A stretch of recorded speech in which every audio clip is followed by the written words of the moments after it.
Pravoslavní křesťané dnes vstoupili do dvoutýdenního úspenského půstu, který vrcholí svátkem Zesnutí Přesvaté Bohorodice. Začátek půstu letos připadl na svátek vynášení čestného kříže. V Pardubicích se při této příležitosti konala slavnost se svatou liturgií. Čeští ochránci lidských práv spustili petici proti plánovanému koncertu amerického rapera Ye v Praze.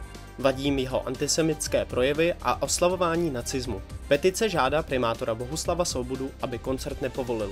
Katolická teologická fakulta UK řeší vleklý spor o vedení. Senát znovu odvolal děkana Jaroslava Brože, který se brání u soudu.